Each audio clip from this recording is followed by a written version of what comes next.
My name is Robert Peters. I am the Senior Vice President over at SPN as well as NDPC, and we have been running a series, folks, Future Focused Schools for All Children. All right. And when we say all, we're talking ALL, we're talking all children.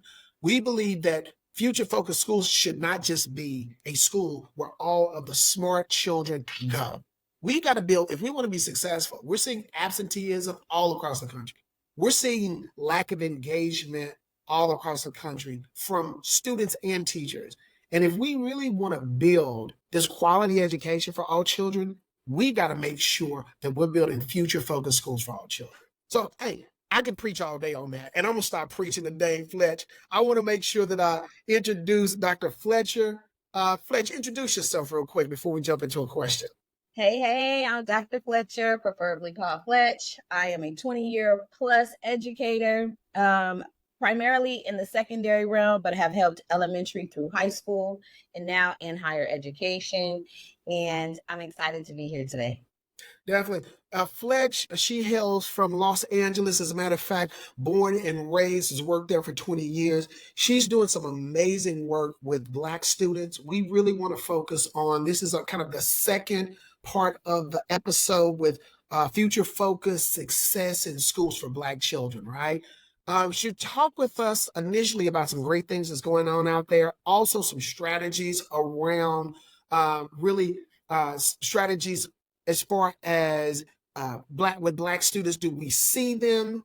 Do we value them? And are they heard? And we really had some good times talking through those. But I really want to give you a little bit more time, Flesh, and give us a couple of initiatives out there that you would say, hey, these are future focused, and these are some successful pieces for Black students that are extremely important, because we want to give folks out there, we want to give people in the NDPC SPN family specific strategies going forward with all children. So talk to us a little bit about maybe one initiative that you can say, we're proud of this. This is how it's been effective. So I have so many things that I could choose. But I think I want to speak specifically about access and opportunity, and that access and opportunity to higher education. So in the previous segment, we talked about in Los Angeles, our children will speak specifically to our home schools, which might be the USC and the UCLA.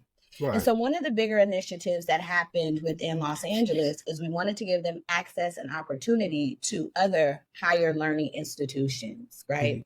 Whether it is your Cal States, whether it is your private schools here. But one of the big initiatives we did was taking the children to HBCUs. They actually had the opportunity to go and tour several of the campuses, interact with staff, interact with students who are on campus, even visit some of the classes while they were on campus, and to learn more about HBCUs. But here was our bigger learning about that access and opportunity, right? Because one of the biggest things we know about students is they need to have the exposure.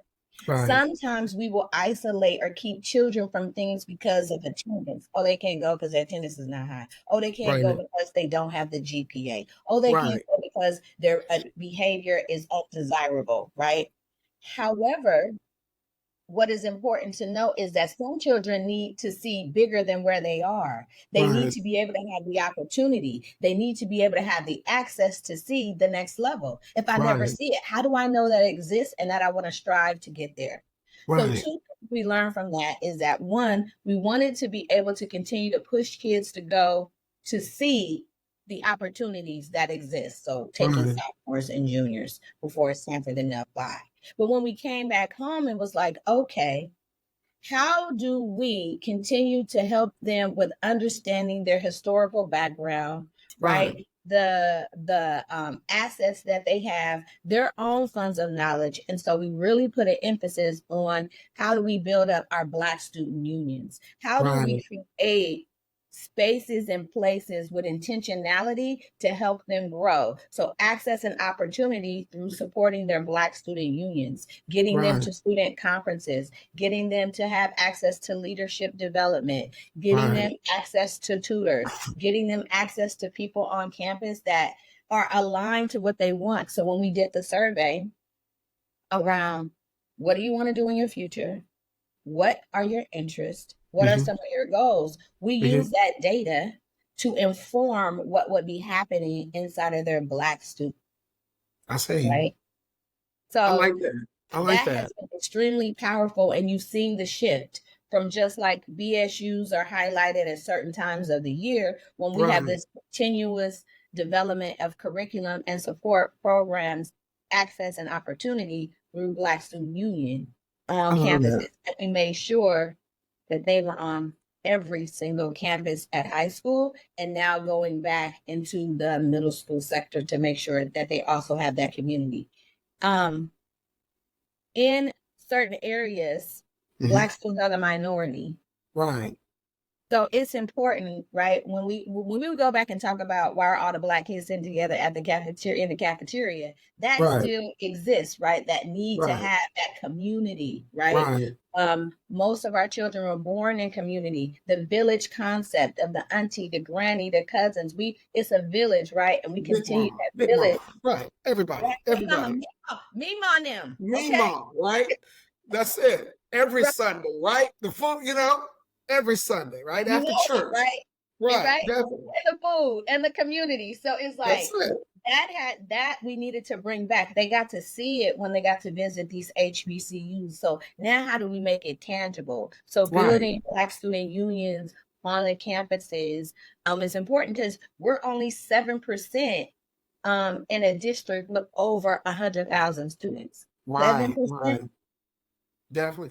I love, from an administrative side, I mean, this whole thing is, to really, one thing that you said was we take all children to college visits, right? And a Yes. lot of the times we as administrators say, okay, well, these kids don't take these kids, or these kids take these kids, right?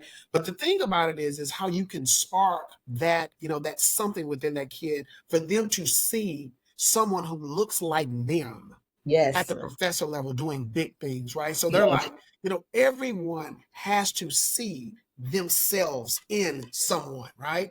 My Yes. uncle was a preacher. So I saw myself in him growing up because of him being a leader within the church.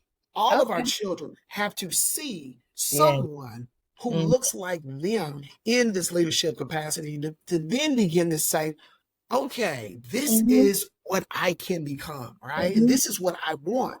And then I like the way then you come back and you begin to establish unions that really focus around that leadership piece, right? So it's Mhm. almost like this is where I want to be, but then this is the support system to actually get me there, Yes. and that's extremely important. Sometimes we've got the visits, but we don't have the support system. Right. Sometimes we got the support system, but we don't have the goal setting to actually get there.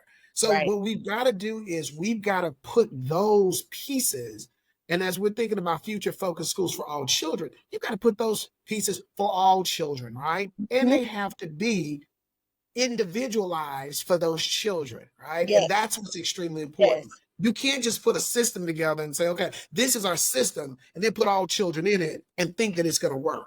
It's got to be Yes. individualized for those children. So, Fletch, Mhm. I appreciate that strategy because that's extremely important. If we Yes. want future focused schools for children, then they've got to be individualized, and those children have to see what they can become, and then have to have the support to get there. And so, Yes. thank you so much for those Yeah. actual strategies, folks. This is just one of many strategies, right?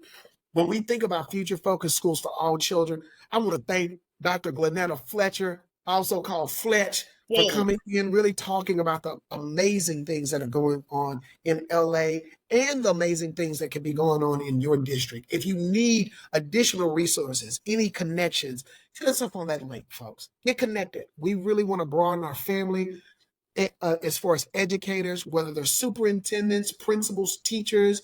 We want to broaden this because all children deserve future focused schools, not just one group of children, We don't send, okay, you got to have, like you said, Fletch, a 3.5 to get in this program. Right. We want to create it for all children. And that's the only way that we're going to see attendance scores going up. That's the only way that we're going to see some of these things that we're talking about begin to progress and increase, is because of how we're individualizing the education for children.